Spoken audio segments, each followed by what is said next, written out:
Zap, zap, zap, lightning, zap, zap, lightning, lightning, fade out.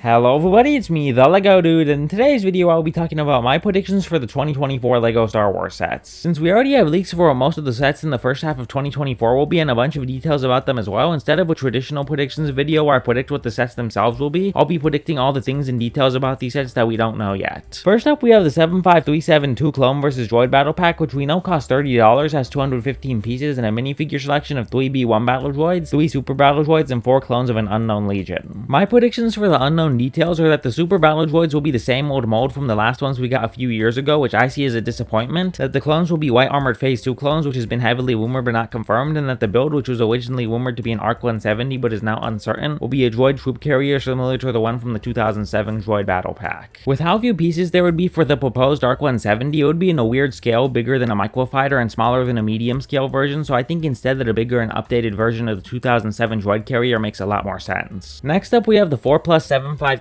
Crimson Firehawk, based off the Young Jedi Adventures TV show, which will have 136 pieces, cost $50, and have 4 minifigures. The only thing I can really predict about it is the minifigures, and even though it's not confirmed, it seems obvious that it'll probably be the 4 main characters of the show: Kai Brightstar, Nash Durango, Liz Soleil, and Nubs. Next up, we have the 75374 Skeleton Cruise Ship, which has 1,325 pieces and costs $140. There's not really any information we have to go off of to make predictions for it, but based off the premise of the show, I'll predict it'll have at least 4 minifigures, which are the 4 main characters the show will follow. The last January set is the 30680 Polybag for $5, which has 75 pieces. Following the pattern of Polybags being miniature versions of larger sets released in that year, I predict that this Polybag will be the Millennium Falcon to go along with the midi-scale Millennium Falcon releasing in March. Moving on to the March sets, first up we have a set which I just mentioned, that being the 75375 midi-scale Millennium Falcon, which will cost $80 and have 921 pieces. There's not really any predictions I can make about it, so let's just move on to the next set. Next up we have the 75376 midi-scale Tantive 4, which will cost $80 and have 654 pieces. I know I said in my last video that the low piece count may be due to the engine and front piece, but in reality I predict it'll just have a low piece count because it'll be a small set which might not be worth the full $80. Next up we have the 75387 Tantive 4 Boarding Party, which will cost $50, have 502 pieces, and will be a playset unlike what was originally rumored, which was that it would be a diorama. I predict it'll basically do the same as the Dark Trooper Attack, just with a different color, a 20% size increase, and some detail changes. It'll have the door you see in the Tantive 4 boarding scene and a different wall design, but it'll have the same layout of one open wall and the other wall partially open. I predict it'll have a minifigure selection of Darth Vader, 2 Stormtroopers, and 3 Rebel Fleet Troopers, which for a $50 set would be absolutely amazing. Finally, the last set that we'll have for March is the 75379 Buildable R2-D2, which will cost $100. We don't know the piece count, but I would estimate it'll have around 1,000 to 1,100 pieces, with a lot of them probably being small, meaning it won't be as good of a deal as you might initially think. With this being a $100 set, I don't think that LEGO will go to the effort to put in a retractable third leg like the UCS version, but will instead have a third leg which stays out all the time. I also predict it'll have an R2-D2 minifigure. Moving on to the May sets, first up we have the 40675 and 40676 brickheads, which will each cost $10. My predictions for these two brickheads are that one will be an updated version of Ahsoka, which is accurate to the new Ahsoka show, to replace the other Ahsoka brickheads from the Clone Wars Season 7, which is retiring at the end of the year, and that the second brickheads will be Grand Admiral Thrawn, who's going to be extremely relevant very soon because of his appearance in the upcoming Ahsoka show, meaning LEGO will want to capitalize on the surge in popularity on an already fan-favorite Star Wars character. Next up we have the 40686 May 4th gift with purchase promotional set, which will be available on LEGO.com from May 1st to May 7th. I'm really hoping that it turns out to be Dex's Diner, but if I'm being completely realistic, it'll probably be based off The Empire Strikes Back, since the last 2 May 4th promotional sets were based off A New Hope and Return of the Jedi respectively, meaning that they'll probably want to have a May 4th promotional set based off The Empire Strikes Back, so they have one for every movie from the original trilogy. My prediction for this set is that it'll be the Carbon Freezing Chamber with the Han Solo minifigure on a Carbonite piece as well. This seems like a fairly realistic possibility and would still be a great set to get, so if LEGO make the Carbonite Freezing Chamber as the May 4th promo, I'd still be happy. Next up we have the 75378 Grogu's Escape from the Jedi Temple, which will cost $30 and has an unknown piece count. The build will be a Bark Speeder with sidecar on Grogu's pram. The 2 confirmed minifigures are Grogu and Kello Beck, and I predict it'll also have 2 Coruscant Guard Shock Troopers. Next up is the 75380 Bunta Eve Padaway diorama for $70 with 718 pieces. It'll be a micro build similar to the Death Star Star Trench Run diorama, and we'll have micro versions of Anakin's pod racer and Sepulba's pod racer. I predict that the build itself will be the stadium and crowds near the finish line as opposed to Beggar's Canyon, which would be more interesting to get but also more difficult to design in micro scale. I also predict that it'll include the pod racer of Ben Quaterneros and the crashed pod racer of Rats Tyrell. As the penultimate set on the list, we have the 75381 Buildable Droidica for $70 and with an unknown piece count. The only prediction I can really make is that it'll have a rolling play feature which is faithful to the on-screen version and the original 2000 LEGO version, but other than that I don't have much to say about it. And finally, the last set that we have on the list is the 75382 May 4th UCS TIE Interceptor for $240 and with an unknown piece count. I predict it'll be based off The Mandalorian Season 3 and will have an absolutely amazing minifigure selection of a TIE pilot and the main draw, which is Moff Gideon in his awesome armor from The Mandalorian Season 3, which would most likely find itself on the list of best minifigures of all time if it were to be made. Alright everyone, that is everything for today's video. Tell me your thoughts about the 2024 sets and my predictions about them in the comment section down below. Which predictions do you agree with? Which ones do you disagree with? What are your predictions about all of these sets? And one last thing before you leave, please remember to hit the subscribe button, ring the notifications bell, and leave a like on the video. Bye!